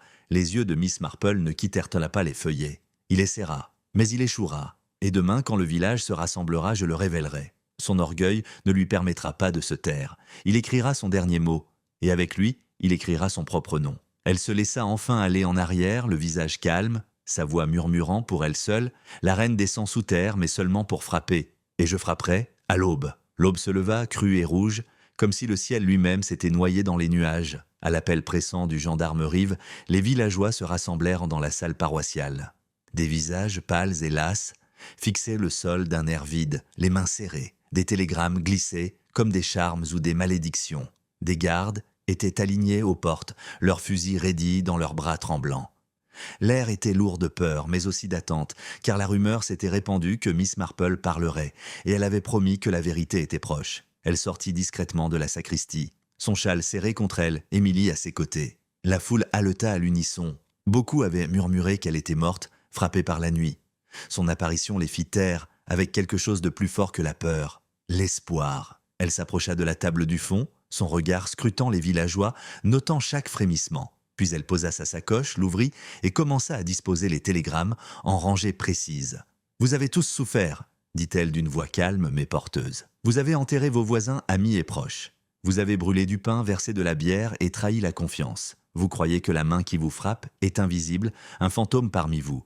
Mais il n'y a pas de fantôme, c'est un homme qui écrit. » Elle tapota les feuillets et dans ces mots, il se révèle. Reeve s'éclaircit la gorge nerveusement. « Et dis-moi si, Mademoiselle Marple, avant que vous ne continuiez, nous en avons trouvé d'autres ce matin. » Il lui tendit 3 nouvelles fiches, la main tremblante. Elle les déplia une à une. Les villageois se penchèrent en avant pendant qu'elle lisait à voix haute M-O-T, masque, affronté. Des hoquets de surprise se firent entendre. Les mères serraient leurs enfants plus fort. Emily murmura « Il se moque de toi ?»« Non, » dit Miss Marple d'une voix dure. « Il se trahit.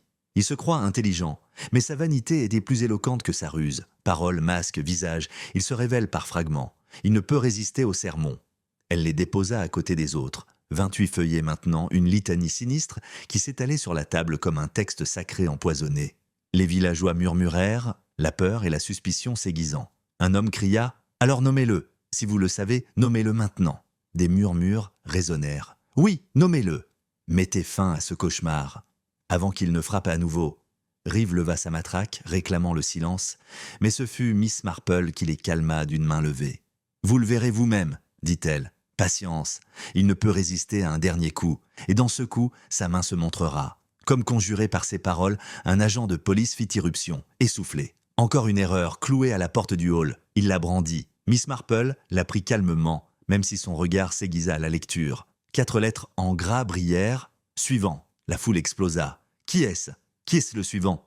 On a hâte. La panique monta, les villageois se pressant en avant, criant, tremblant. Les hommes de Rive peinaient à les contenir. Miss Marple éleva la voix pour couvrir le vacarme. Silence. Son ordre résonna comme une cloche. Il nomme le suivant parce qu'il veut vous désespérer. Il veut que vous vous attaquiez les uns les autres. Mais écoutez bien, je sais de qui il parle. Je connais sa prochaine cible. Et ce n'est pas vous, c'est moi. Un silence stupéfait s'abattit. Les villageois écarquillèrent les yeux. Émilie lui serra le bras et murmura « Mademoiselle Marple ne… » Elle secoua doucement la tête. Il m'a déclaré sa proie depuis le mot marqué « Mary ». Chaque faux pas depuis a été plus proche. Sortie, Nemo, destin, maintenant, suivant. Il ne peut échapper à son arrogance. Il viendra me chercher avant vous tous. Et quand il viendra, vous le verrez.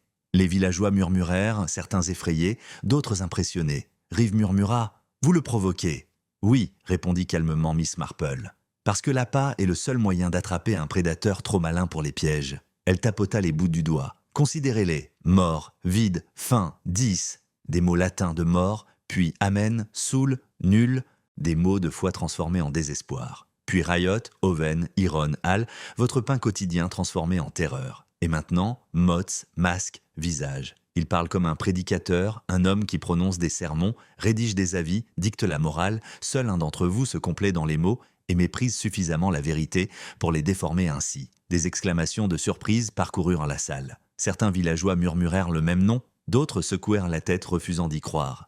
Émilie écarquille les yeux. « Alors ?» Le regard de Miss Marple balaya la foule. Sa voix était calme, mais son ton était ferme. « Oui, le révérend, c'est Halstead. » La salle explosa comme une ruche en ruine. Des cris d'incrédulité, des hurlements de rage, des sanglots de chagrin. Certains s'écrièrent « Non, c'est impossible !» D'autres s'écrièrent « Je le savais !» Le visage de Rive se vida de ses couleurs, son casque lui glissant entre les mains. Les villageois avancèrent, d'exigeants, suppliants. Miss Marple leva la main, ordonnant à nouveau le silence. « Ne vous précipitez pas, dit-elle fermement. Il se révélera sans votre aide, car l'orgueil l'a déjà vaincu. Même maintenant, il ne peut s'empêcher de nous observer. » Son regard se porte vers les ombres près des bancs du fond. Il était là. Un halètement collectif parcourut la salle. Les visages se tournèrent, cherchant, et dans un coin éloigné, à moitié dissimulé par l'ombre, une grande silhouette se déplaça. Les villageois reculèrent, certains criant, d'autres s'accrochant les uns aux autres. Rive aboya des ordres, ses hommes se rapprochant, mais la silhouette s'enfuit dans l'obscurité, la porte claquant sur sa fuite. La salle s'est embrasée. « C'est lui! Saisissez-le !» Mais la voix de Miss Marple l'a interrompu. « Non, laissez-le courir. Il se croit malin, il s'échappe à nouveau, mais il s'est révélé à tous, et demain, il ne s'échappera pas. » Les villageois se rapprochaient d'Iadelt, tremblants, chuchotant. Émilie lui serra la main. « Mais s'il s'enfuit, et s'il attaque ce soir ?»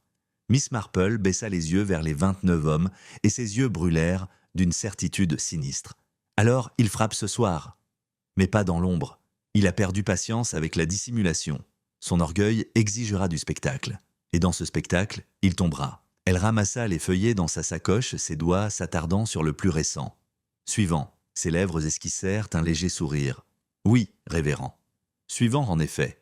Mais pas comme vous le croyez. Les villageois la regardaient avec de grands yeux effrayés, certains murmurant des prières, d'autres s'accrochant à ses paroles comme des bouées de sauvetage. Rive murmura « Demain alors, tous rassemblés, vous nous en apporterez la preuve. » Le regard de Miss Marple était fixe, inflexible. Demain. L'échiquier est clair. Le roi est acculé, et la reine frappera. La cloche de l'église sonnait dehors, lourde et lugubre, bien qu'aucune main n'ait touché la corde. Les villageois frissonnaient, serrés les uns contre les autres. Mais Miss Marple restait calme, les yeux fixés sur la porte par laquelle le révérend s'était enfui. Son murmure ne parvint qu'à Émilie, mais son son d'acier était clair, échec et mat approchent. La nuit qui suivit la fuite du révérend fut la plus longue que le village ait jamais connue. Les gendarmes patrouillaient la place avec des lanternes, projetant leurs ombres sur les maisons aux volets clos. Des chiens aboyaient sans raison, des corbeaux s'agitaient sur le toit de l'église, et chaque bruit semblait plus fort qu'il ne le devrait. Les villageois se blottissaient tête derrière des portes barricadées, s'accrochant à des lampes et à des prières, convaincus que la mort pouvait s'infiltrer par les serrures et les fissures. Dans la salle paroissiale, Miss Marple était assise à la table du premier rang, les rangées de télégrammes s'étalant à nouveau. Émilie restait près d'elle, trop fatiguée pour parler, mais trop effrayée pour fermer les yeux. L'agent Rive était affalé sur un banc, casque à la main, tandis que ses hommes somnolaient nerveusement à proximité. Seul le regard de Miss Marple était perçant, passant d'un feuillet à l'autre, comme si chacun murmurait un secret. Quand l'horloge sonna 3 heures, les portes claquèrent. Toutes les têtes se relevèrent. Rive bondit sur ses pieds, matraque levée. « Qui est là » aboya-t-il. Le silence répondit. Puis, dans un grincement lent et délibéré, une enveloppe glissa sous la porte. Émilie halta. Rive jura. Miss Marple se leva calmement et traversa la pièce.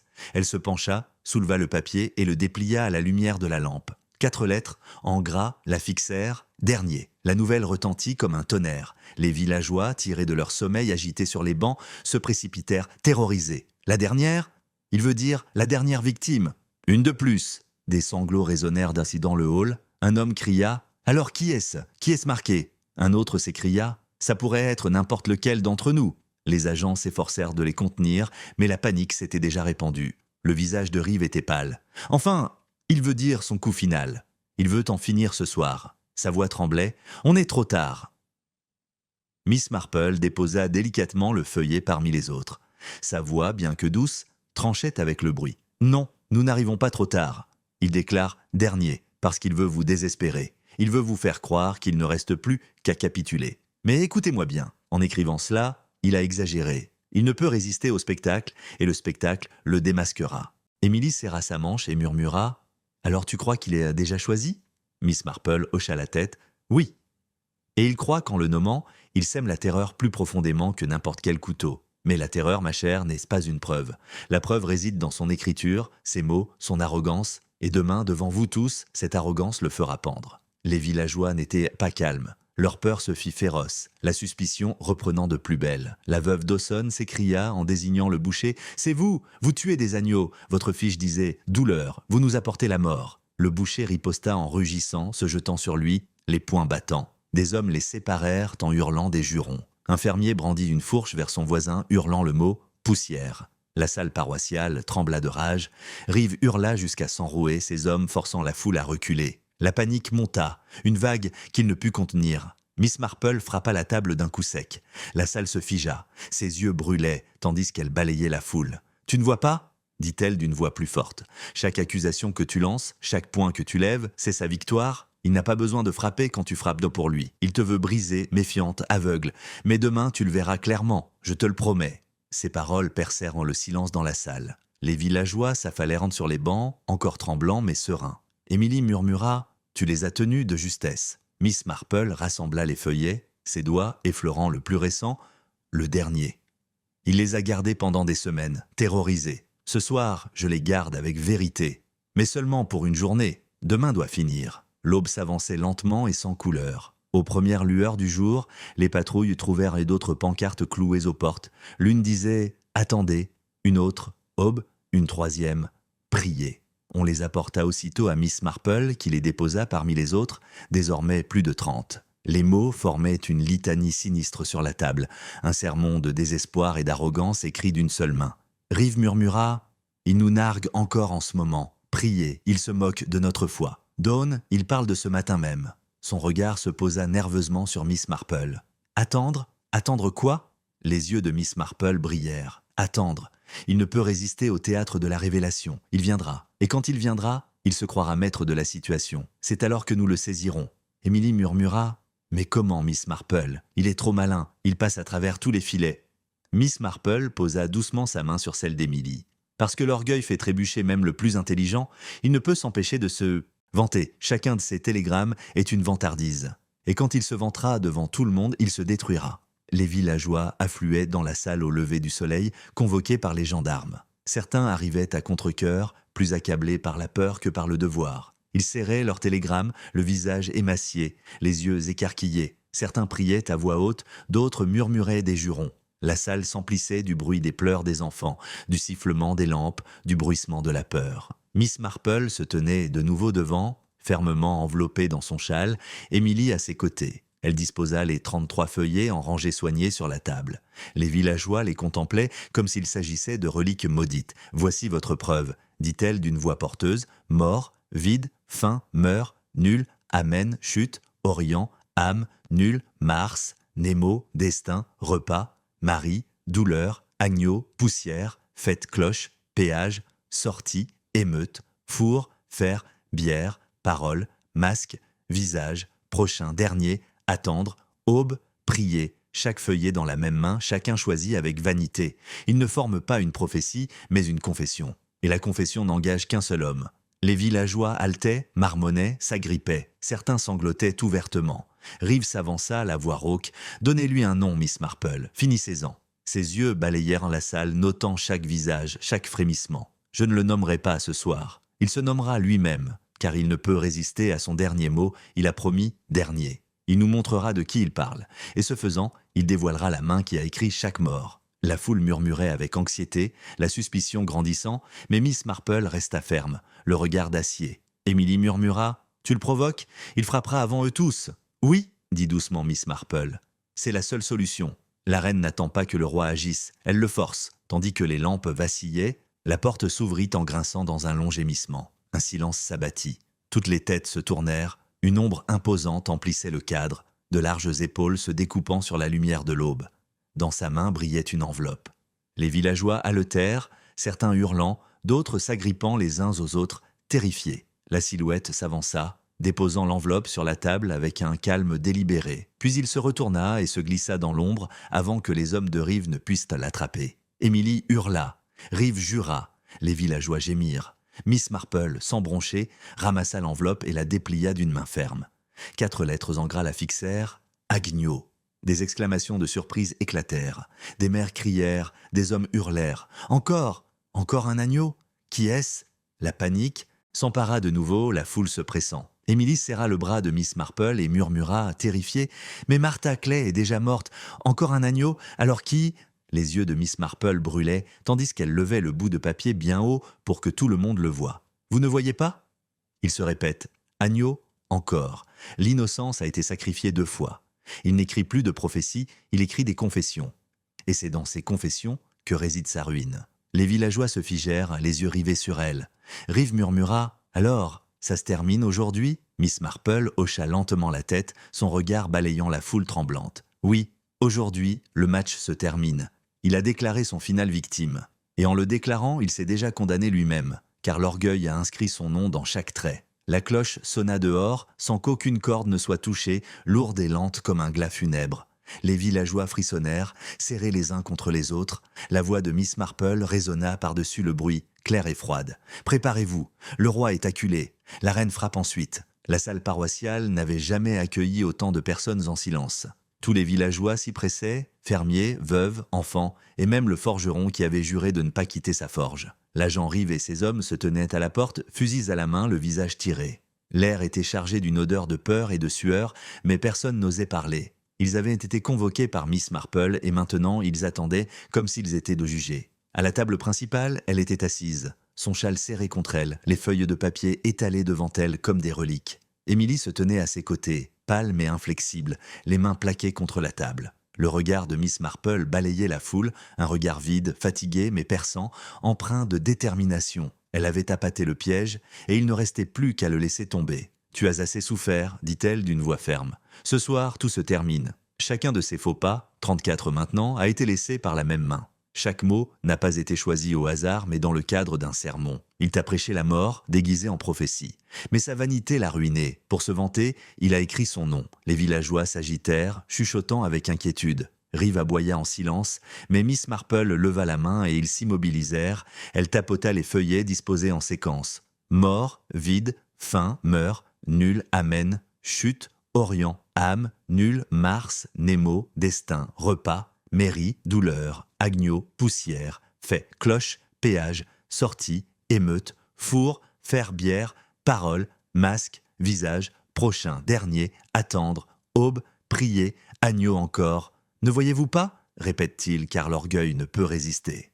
Il a écrit Agneau 2 fois, et un seul homme ici se délecte du sermon, de la répétition, de la parabole. Un seul. Des allaitements se firent entendre, des mères serraient de leurs enfants dans leurs bras, des hommes murmuraient des jurons. Une femme sanglotait ouvertement. Rive serra les mâchoires, tandis que son regard se posait sur la chair vide au fond. Le révérend Halstead n'était pas entré avec les villageois. La voix de Miss Marple était tranchante comme une lame. Il n'est pas parti. Il est là. Un fracas rompit El Silencio. Les portes arrière s'ouvrirent brusquement. Les villageois hurlèrent, tandis que la grande silhouette du révérend Halstead entrait à grands pas, manteau noir, flamboyant, visage pâle, mais yeux flamboyants de ferveur. Il tenait une autre enveloppe à la main. Des hoquets de surprise résonnèrent lorsqu'il la déposa sur la table devant Miss Marple, le regard fixé sur elle avec une intensité mirageuse mi-triomphale. « Vous osez m'accuser » tonna-t-il, sa voix résonnant contre les poutres. « Vous semez la panique, vous dressez mon troupeau contre moi, alors que je n'ai fait que le guider. » Sa voix s'éleva, telle une cadence de prédicateur teintée de venin. « Oui, j'ai écrit les mots, j'ai envoyé les télégrammes, mais pas comme un meurtre, non comme un avertissement. Pour chasser le péché de ce lieu, pour vous réveiller à votre corruption. » Les villageois hurlèrent, certains incrédules, d'autres horrifiés. Rive leva sa matraque, mais la voix calme de Miss Marple résonna plus fermement que la sienne. Avertissement ? 3 douzaines d'âmes mortes ou empoisonnées. Des familles brisées, des mères veuves. Est-ce votre sermon, révérend ? Un troupeau abattu jusqu'à ce qu'il n'en reste plus aucun ? Halstead fit une moue. Mieux vaut un troupeau élagué que laisser pourrir. Il se serait trahi. J'ai simplement précipité l'inévitable, chaque mot, chaque mort était choisi à la mesure de son péché. Pemberton, la cupidité, Collins, la tromperie, Martha Clay, l'innocence corrompue. Ils méritaient tous. Mériter ? La voix de Miss Marple s'est brisée comme de la glace. Elle a tendu la main et a soulevé l'enveloppe neuve. Elle l'a dépliée calmement. 4 lettres, en gras, brillaient, sauvegardées. Les villageois sursautèrent, les yeux d'Halstead brillèrent d'une fierté fiévreuse. « Oui, sauvez-vous !» Moi seul peux vous sauver par le feu et la peur. Chaque mort était un sacrifice. Chaque mot est un évangile de vérité. J'ai écrit ce qui devait être écrit, ce que Dieu lui-même a ordonné par ma main. Non. La voix de Miss Marple fendit l'air. Elle leva le bout de papier. Tu n'as écrit que toi-même. Sauvé, griffonna-tu, mais c'est toi qui désirais être sauvé. De la découverte, de la honte, de tes propres péchés. Tu utilisais les mots pour te cacher, mais ton orgueil te trahissait. Chaque bout de papier porte ta main. La même fioriture à laquelle tu n'as jamais pu résister. La même inclinaison vers l'arrière qui marque tes avis paroissiaux. Tu te condamnais toi-même à chaque lettre. La foule explosa. Meurtrier ! Diable ! Il les a tués. Certains surgirent, poing levé. Rive et ses hommes peinèrent à les contenir. Halstead rugit par-dessus le vacarme, la voix brisée. J'ai fait l'œuvre de Dieu, imbécile. Sans moi, vous ne seriez que saleté et ruine. Il fouilla dans son manteau et en sortit une petite fiole de liquide clair. Les allaitements se transformèrent en cris. « Je peux encore y mettre fin » grogna-t-il. « Un dernier sacrifice. Elle !» Il se jeta sur Miss Marple, la fiole levée. Émilie hurla, mais Miss Marple ne broncha pas. Elle recula juste assez, le regard perçant. « Alors, fais-le. Tu m'as devant eux tous. Mais en tuant, tu leur montres qui tu es. Non pas un berger, mais un loup. » Halstead se figea tremblant, la fiole tremblant dans son poing. Son regard se posa sur les villageois, leurs visages déformés par l'horreur et la fureur. À cet instant, il ne vit ni troupeau, ni croyants, seulement des témoins, tous les regards le condamnant. Sa main trembla, Rive bondit en avant, sa matraque en main. La fiole se brisa au sol, le liquide giclant sans faire de dégâts. Halstead rugit, mais 3 agents le saisirent et le traînèrent au sol. Il se débattit, hurlant des versets bibliques devenus incohérents, jusqu'à ce qu'il le plaquent au sol. Les villageois éclatèrent en cris, rage, chagrin et soulagement mêlés. Certains pleuraient, d'autres lancèrent des jurons. Émilie s'effondra contre Miss Marple en sanglotant. « C'est toi qui l'as fait, tu l'as arrêté !» Le visage de Miss Marple était pâle, mais son regard était fixe. « Non, mon enfant !» Il s'arrêta. L'orgueil le poussa à se confesser. L'orgueil ouvrit grand la porte. Je ne tenais que le miroir. Rive remit le révérend sur pied, ligoté, le visage crispé de fureur. « Il sera pendu !» gronda Rive. « Pour chaque nom, pour chaque mort !» Les villageois rugirent d'assentiment, leur voix faisant trembler les poutres. Halstead cracha, mais sa défiance s'évanouit tandis qu'il le traînait jusqu'à la sacristie, ses propres paroles l'entourant désormais. Miss Marple rassembla une dernière fois les feuillets dans sa sacoche. Elle les empila soigneusement, plaçant le nouveau, sauvegardé dessus. Un évangile de mort, murmura-t-elle, écrit par un homme qui se prenait pour Dieu. Mais la vérité survit toujours au mensonge. Ces paroles le condamneront plus sûrement que n'importe quelle potence. Les villageois se pressèrent contre elle, murmurant des remerciements. certains lui touchant la main, d'autres inclinant la tête. Elle n'accepta rien, se contentant d'acquiescer doucement. « Ne me remerciez pas. Remerciez la vérité, car seule la vérité nous sauve en fin de compte. » Ce soir-là, tandis que la salle se vidait et que les gardes emmenaient le révérend, Miss Marple s'assit seule à la table d'honneur. Emily finit par s'endormir sur un banc à proximité, l'épuisement prenant le dessus sur la peur. Les feuilles gisaient devant elle comme les cendres d'un feu trop longtemps brûlé. Elle les effleura d'une voix chuchotée. « Échec et mat, révérend. La reine est debout, le roi tombe, et la partie est finie. » Les cloches de Saint-André sonnèrent un jour, lourdes et lentes, non pas pour le deuil, mais pour la délivrance. Le village guérirait, blessé mais vivant. Et Miss Marple, silencieuse et vigilante, se remettrait à tricoter jusqu'à la prochaine ombre. Le révérend Halstead était assis attaché à une chaise au fond de la salle paroissiale, les poignets entravés par une corde, le visage meurtri là où les agents de police du préfet l'avaient frappé. Ses lèvres continuèrent de murmurer des fragments d'écriture, déformés en charabia, mais ses yeux lançaient une fureur inextinguible, transperçant les villageois qui le fixaient en silence. Jamais la salle n'avait été aussi pleine, ni aussi silencieuse. Miss Marple se tenait près de la table où les télégrammes étaient alignés avec précision, 35 en tout. Les yeux des villageois étaient fixés non pas sur Halstead, mais sur elle, comme si leur destin tout entier dépendait des mots qu'elle allait prononcer. Émilie, pâle mais résolue, se tenait près d'elle, la main posée sur le bras de la vieille femme. « Vous avez tous souffert atrocement », commença Miss Marple, sa voix calme résonnant dans tous les recoins du hall. « Des voisins empoisonnés, des amis perdus, la peur s'est répandue comme une contagion jusqu'à ce que vous vous retourniez les uns contre les autres. Vous vous croyiez la proie d'un fantôme invisible. Mais non, votre bourreau était un homme que vous connaissiez, en qui vous aviez confiance, que vous révériez même. Un homme qui cachait le meurtre sous le sceau des Écritures et de la vanité. » Les villageois frissonnèrent, leurs regards se portant vers Halstead. Certains crachèrent par terre, d'autres se signèrent. Le révérend esquissa un léger sourire narquois, bien que les cordes lui mordent les poignets. Miss Marple tapota le premier bout de papier. « Mort, le commencement », écrit en français signifiant la mort. Madame Pemberton tomba, empoisonnée, et le bout de papier tomba à côté d'elle. Une déclaration de jeu commença. Elle tapota le suivant. « Vide, du latin pour via, pour voir. Monsieur Collins mourut quelques instants plus tard, le tueur se moquant de nous. Voir la mort, écrivit-il. Un sermon en fragments. Elle parcourut la ligne, son doigt touchant chaque mot à tour de rôle. Fin. La fermière, empoisonnée dans sa propre cuisine. Une cruelle provocation. La faim, meurtre. Jour ou mort, laissé pour la servante qui tremblait de peur. Vide, laissé sur la poitrine du gendarme, empoisonné sous bonne garde, comme pour prouver que la protection n'était que vaine. Amen, laissé pour se moquer de la prière elle-même. Chute, EST, âme nulle, chaque mot choisi avec soin, chaque mort lié au symbole. Des hoquets de surprise parcoururent sa voix tandis qu'elle poursuivait. Mars, guerre ou Mars. Le sacristain frappa, sonnant comme une cloche. Nemo, personne, cloué à ma propre porte comme pour m'effacer. Destin, sorti. Il s'enhardit, déclarant ouvertement que ma fin était proche.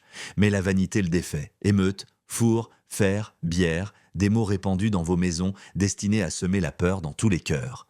Mais qui connaîtrait si bien chaque foyer? Seul l'homme qui visitait chaque foyer en berger.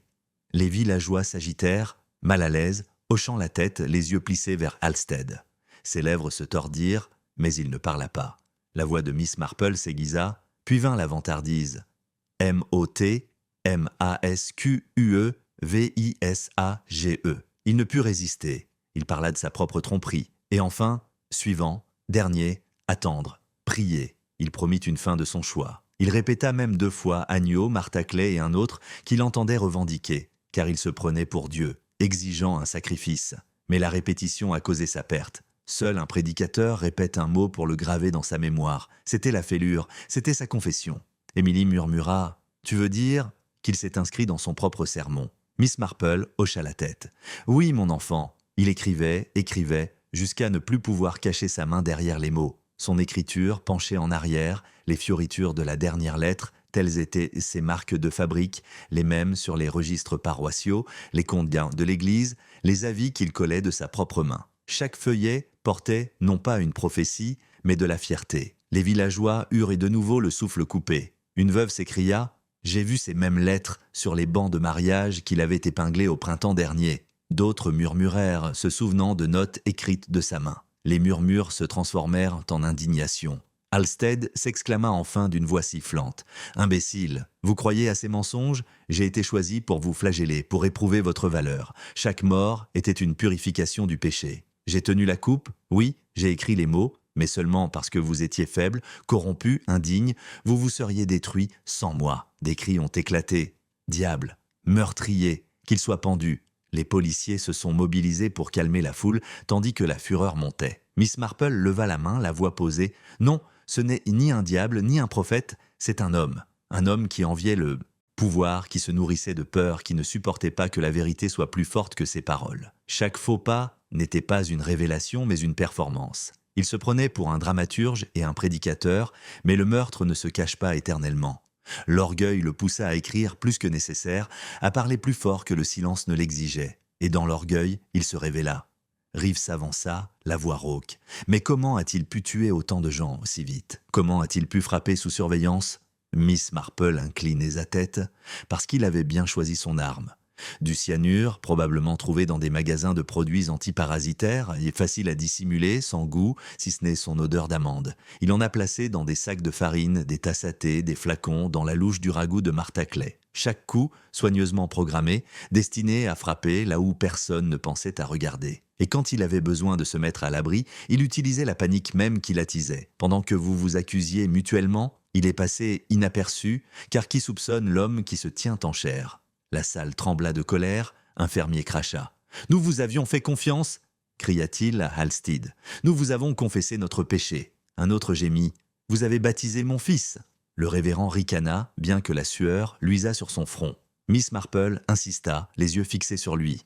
Il se croyait intouchable. Chaque note est un sermon, chaque mort un vers. Il se prenait pour l'auteur du destin. Mais même les auteurs ne peuvent s'empêcher de signer. La main qui a écrit vos avis est la même que celle qui a écrit ces feuillets, et aucun masque ne pourra le cacher éternellement. Elle brandit haut et fort son dernier lapsus. Sauver. Voici le mot de la fin. Il voulait affirmer que lui seul pouvait vous sauver, que chaque mort était un sacrifice. Mais en vérité, c'est une confession. Sauver était son plaidoyer, pas sa parole d'évangile. Il savait que la découverte était imminente, alors il s'est enveloppé de faux semblants divins. Mais la vérité est claire. Il ne cherchait qu'à se sauver lui-même. Le silence emplit la salle. Les villageois le fixaient avec un mélange de fureur et de chagrin. Une femme sanglota. « Vous avez tué mon mari? Et pourquoi? Par orgueil ?» Un homme cracha par terre. « Elle a raison, vous n'êtes pas un pasteur. Vous n'êtes rien. » Les murmures s'élevèrent, de plus en plus forts, une vague de condamnation. Halstead se débattit contre les cordes, sa voix se transformant en un hurlement. « Mouton aveugle, vous ne savez rien. Sans moi, vous êtes perdu. » Ces mots craquèrent, se transformant en silence. Le regard des villageois était glacial. Miss Marple recula d'un pas, la voix calme et définitive. « Non, révérend. Sans vous, ils souffriront peut-être, mais ils guériront. Avec vous, ils n'étaient que des proies. Le sermon est terminé, le troupeau survit. » Reeves donna l'ordre et 2 agents de police tirèrent Halstead de sa chaise et le tirèrent vers la sacristie. Il se débattit, jura, cracha, mais ses paroles ne suscitèrent de plus la peur, seulement le dégoût. Les villageois le suivirent du regard, silencieux jusqu'à ce que les portes se referment. Puis, enfin, ils exhalèrent, certains s'effondrant sur des bancs, d'autres s'embrassant en larmes. Emily se tourna vers Miss Marple, la voix tremblante. « Tu as réussi, tu leur as montré à tous, tu as mis fin à tout ça ?» Les yeux de Miss Marple étaient fatigués, ses épaules lourdes. « Non, mon enfant, il a mis fin à tout lui-même. L'orgueil a écrit sa chute, comme toujours, je n'ai lu que les mots qu'il n'a pas pu s'empêcher d'écrire. » Les villageois se pressèrent, murmurant des remerciements, certains lui baisant la main, d'autres pleurant ouvertement. Elle accepta leur gratitude par de discrets hochements de tête, sans triomphe. Son regard s'attarda sur les bouts de papier étalés devant d'elle. 35 fragments de mort, d'arrogance et de désespoir. Elle les rassembla dans sa sacoche, ses doigts s'attardant sur le dessus. « Les mots resteront, murmura-t-elle, mais leur pouvoir a disparu. La vérité les a dépouillés. » La cloche de Saint-André sonna à nouveau, grave et lente, mais cette fois, ce n'était plus un glas, mais une fin. Les cris du révérend Halstead résonnèrent dans la nef tandis que les agents l'emmenaient, ses bottes raclant la pierre. Il jurait, priait, implorait. Ses mots s'en mêlaient en un blasphème qui n'avait plus de poids. Les portes de la sacristie claquèrent et la serrure tourna avec un dernier déclic. Pour la première fois depuis des semaines, la salle paroissiale était silencieuse. Les villageois restèrent figés, le regard fixé sur l'espace qu'il avait laissé derrière lui. L'air semblait plus raréfié, comme si une tempête était passée, laissant derrière elle ses ruines. Certains pleuraient en silence, d'autres murmurèrent des prières, et quelques-uns restaient assis sur des bancs, trop lasses pour réagir. La peur les avait si longtemps consumés que le soulagement ressemblait désormais à de l'incrédulité. Miss Marple resta à table, les mains posées sur la sacoche de télégramme. Émilie se pencha, pâle et épuisée, mais son regard était fixé sur son mentor avec une confiance inébranlable. L'agent Rive s'essuya le front, la voix rauque. « C'est fait. Il est condamné et il sera pendu pour ça. Si Dieu le veut, plus personne ne meurt. »« Plus jamais de sa main, » dit doucement Miss Marple. Son regard parcourut les villageois. « Mais le chagrin persistera. Le chagrin et la honte, car vous lui avez fait confiance. » Un murmure parcourut la foule. Culpabilité, colère et chagrin se mêlaient dans leur gorge. Une femme sanglotait ouvertement. « Je lui ai confessé mes péchés, j'ai cru à ses conseils. » Une autre murmura amèrement. « Il a baptisé mon fils avec ses mêmes mains. » D'autres serraient les poings, honteux d'avoir accusé leur voisin pendant que le loup prêchait parmi eux. Miss Marple se leva lentement, son châle se mettant en place comme une armure. « Ne porte pas la responsabilité qui lui incombe. Tu as été trompé par l'orgueil, enveloppé dans un voile sacré. C'est son péché, pas le tien. Ton seul défaut a été de douter les uns des autres au lieu de rester unis. Et ça aussi, il t'y a obligé. » Émilie murmura. « Mais ils n'oublieront jamais, n'est-ce pas ?»« Non, » répondit doucement Miss Marple. « Et ils ne devraient pas. C'est en oubliant que le mal reprend racine. Mais ce souvenir pourrait vous protéger la prochaine fois. » Rive s'éclaircit la gorge, se redressant, même si ses yeux trahissaient encore la fatigue. « Nous le verrons essayer. Chaque note, chaque décès seront présentés au tribunal. Avec votre témoignage, mademoiselle Marple, il n'y aura plus de doute. » Miss Marple inclinait sa tête. « Oui, mais je ne demande aucun crédit. La vérité parle d'elle-même. » Les villageois s'approchèrent un à un. Une veuve lui baisa la main. Un fermier lui serra le bras en signe de gratitude. Des mères murmurèrent des remerciements à travers leurs larmes, leurs enfants agrippés à leurs jupes. Miss Marple accepta chaque geste avec humilité, bien que son regard fût lointain, fixé non sur les louanges, mais sur les bouts de perles et bouts de papier encore étalés devant elle. 35 fragments de désespoir, chacun une vantardise gravée à l'encre. Elle les effleura, comme pour s'assurer qu'ils étaient véritablement impuissants. Un homme a demandé, la voix tremblante, « Comment avez-vous pu le voir alors qu'aucun de nous ne le pouvait ?» Miss Marple lui adressa un petit sourire triste. « Parce que j'ai passé ma vie à observer. Le mal n'arbore pas toujours un visage renfrogné. Le plus souvent, il arbore un sourire ou un sermon. La main qui bénit peut aussi empoisonner. Mais la vanité, mes chers, la vanité ne se cache jamais. Il n'a pu s'empêcher de répéter, de se vanter, de prêcher, même à travers ses meurtres. L'orgueil trahit le coupable aussi sûrement que les empreintes digitales. » La foule acquiesça, silencieuse, absorbant ses paroles. Certains pleurèrent de nouveau, mais d'autres se redressèrent, les épaules soulevées, comme si un poids s'était évaporé. À la tombée de la nuit, les villageois se dispersèrent enfin. Ils rentrèrent chez eux par 2 ou 3, certains s'appuyant les uns sur les autres, d'autres murmurant des prières de remerciement. Les agents conduisirent Halstead sous haute surveillance vers la prison de la paroisse voisine, la bouche encore couverte de versets brisés, le regard hagard. Les enfants étaient d'yeux couchés, volets clos, bougies éteintes. La place se vida, le silence n'étant rompu que par le son de la cloche. Lent, mesuré, ultime ponctuation de l'horreur qui les avait saisis. Miss Marple resta seule dans la salle paroissiale une fois la foule partie, Émilie somnolente à ses côtés. Elle remit les télégrammes dans sa sacoche un par un jusqu'à ce qu'il ne reste plus que savonneux sur la table. Elle le tint entre ses doigts ses fins, étudiant les lettres en gras. Ses lèvres se pincèrent. « Sauvé !» murmura-t-elle. Il cherchait le salut, mais pas pour son troupeau, seulement pour lui-même, et il les a tous damnés. Elle le glissa dans la sacoche et ferma le fermoir. Émilie remua et se frotta les yeux. « C'est vraiment fini ?» Miss Marple regarda la place plongée dans l'obscurité, les lanternes vacillantes. « Pour ce village, oui, mais il y aura toujours une autre ombre, un autre masque de vertu qui cache la vanité. C'est ainsi, il faut toujours veiller. » Émilie se blottit contre moi et murmura « Et tu le fais toujours ?» Miss Marple sourit faiblement en brossant les cheveux de la fillette. « Tant que j'aurai des yeux, ma petite. Tant que j'aurai des yeux. » L'agent Rive revint, ses bottes lourdes sur la pierre. Il est parti, placé en garde à vue à la prison paroissiale. Nous ne le reverrons plus, sauf au procès.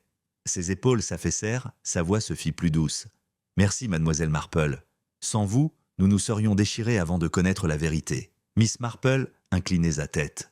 La vérité a toujours été là, agent. Il suffisait de regarder. Il hocha la tête, maladroit mais sincère, puis la laissa se taire. Seule désormais, à l'exception de la respiration calme d'Émilie, Miss Marple était assise dans le couloir sombre, la sacoche lourde sur ses genoux. Un léger parfum d'amande persistait dans sa mémoire, bien qu'il ne restât aucune trace de poison. Elle pensa à Madame Pemberton, à Collins, à Martha Clay, aux gendarmes, aux sacristains, des vies brisées par l'orgueil d'un homme déguisé en vertu. Elle pensa aux villageois, déchirés et raccommodés par la peur, et elle pensa aux bouts de papier, chacun comme une lame destinée à couper la confiance elle-même. Son regard s'adoucit. Le mal ne se résumait pas à tuer. C'était aussi trahir la foi, faire douter son prochain, remettre en question les bonnes personnes. C'était la blessure la plus profonde, la plus difficile à guérir. Mais il guérirait. Avec le temps, la mémoire, la vérité. La cloche sonna de nouveau, son son résonnant dans la nuit. Miss Marple se leva enfin, rassemblant son châle autour de ses épaules. Elle toucha doucement les cheveux d'Émilie, la réveillant d'un murmure. « Viens à mon enfant, à la maison, nous avons assez travaillé demain, réconfort pour les endeuillés, pain pour les affamés, ordre pour les brisés. Le mal peut blesser, mais la bonté perdure quand on la soigne. » Émilie hocha la tête, somnolente, s'appuyant contre elle tandis qu'il sortait de sur la place. L'air était frais, pur après la tempête de peur. Les gendarmes montèrent la garde, mais leurs visages des ténins plus calmes, leurs pas moins frénétiques. Un silence régnait sur le village, non pas la terreur, mais le calme fragile de la survie. Miss Marple marqua une pause, levant les yeux vers le clocher. La cloche était silencieuse dans le crépuscule. Elle murmura dans la nuit, une prière et un avertissement à la fois. Plus jamais la vanité ne prêchera sans contrôle. Pas tant que je vivrai assez longtemps pour voir. Elle et Amélie marchaient lentement vers le cottage, la lanterne se balançant dans sa main. Derrière elle, le village de St. Mary Smith s'installait dans un sommeil agité. Des tombes seraient creusées, des larmes versées, le pardon imploré. Mais la vie, tenace et constante, reviendrait. Et Miss Marple, tricotant dans son salon, resterait vigilante comme toujours. Car, bien que le tueur ait été capturé, la leçon demeurait. Le mal peut se dissimuler dans des sermons, mais l'orgueil écrit toujours son nom. Et elle, les yeux calmes, le lisait toujours.